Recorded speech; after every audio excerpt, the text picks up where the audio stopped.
Deep in the English countryside, a team of volunteers are busy exploring the nooks and crannies of a manor house that stood for centuries. Then, beneath the floorboards of a dusty attic room, something wonderful comes to light, a perfectly preserved glimpse into life in the 17th century. And the story of the property dates back to 1445, when construction began on a manor house in Sevenoaks, England. Then, around 11 years later, the Archbishops of Canterbury took over and transformed the home into a fine medieval-style palace, the first of many developments that would see the building grow into the impressive estate that it is today.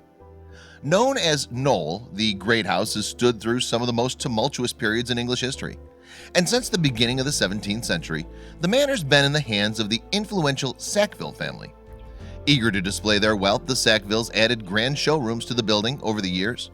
Then, almost 350 years later, the 4th Baron Sackville handed the vast property over to the National Trust, a British charity that aims to conserve buildings of historic importance.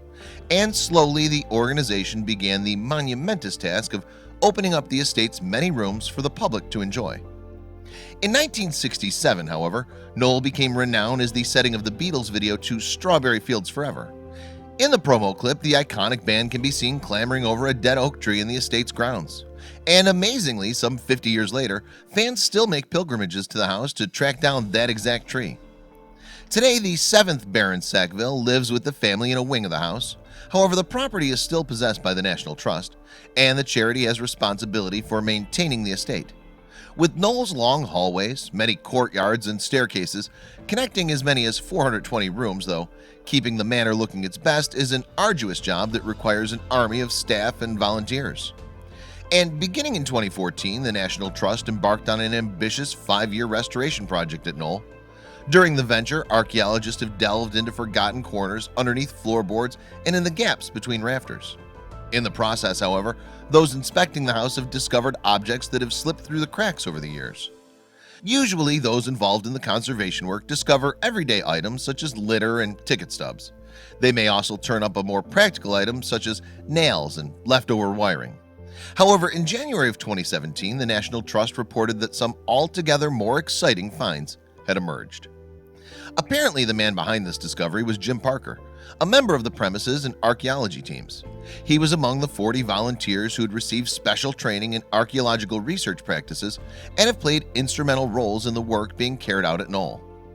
Working in collaboration with experts from the Museum of London Archaeology, the volunteers had previously explored hidden spaces in Knowle's cartoon gallery, ballroom, and King's Room.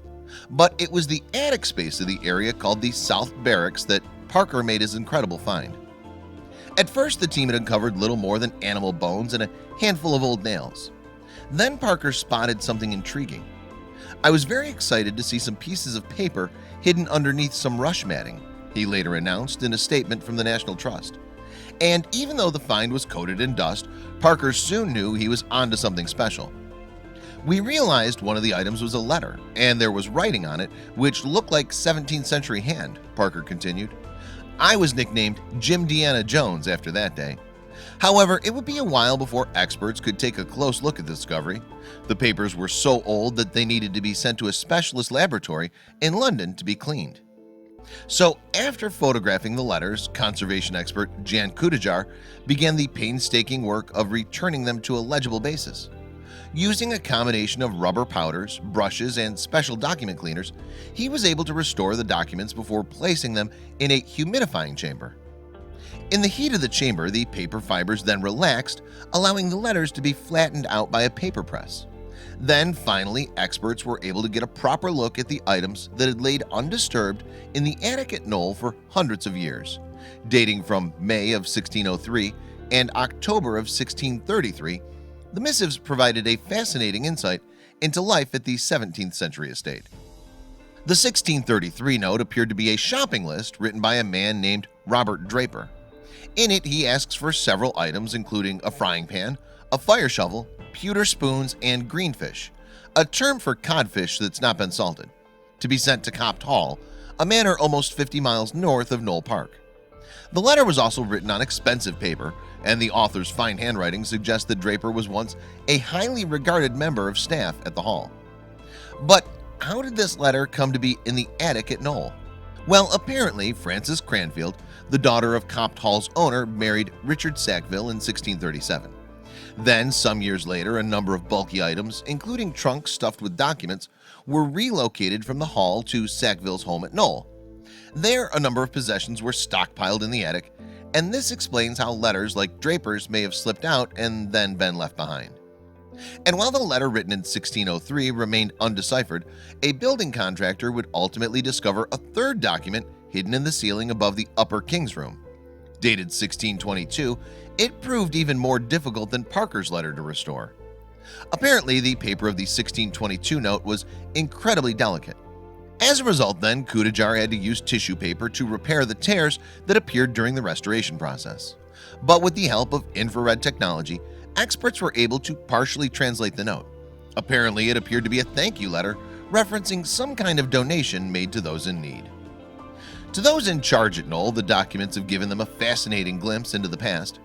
The letters are significant as artifacts, but also as the insights they give us into the correspondence of the early 17th century. Natalie Cohen, an archaeologist with the National Trust, has explained. Now there are plans to put the letters on public display at Knoll. This will allow visitors to admire the valuable work being done by both professionals and volunteers during the restoration project. By digging deeper into the past, we'll continue to uncover Knoll's secrets, General Manager Hannah Kay told the Daily Mail in 2017, and open up more of this historic house for the future. Check out these other videos from Let Me Know. If you haven't made the move to subscribe to our channel, all you need to do is click on that red subscribe button. Thank you for watching.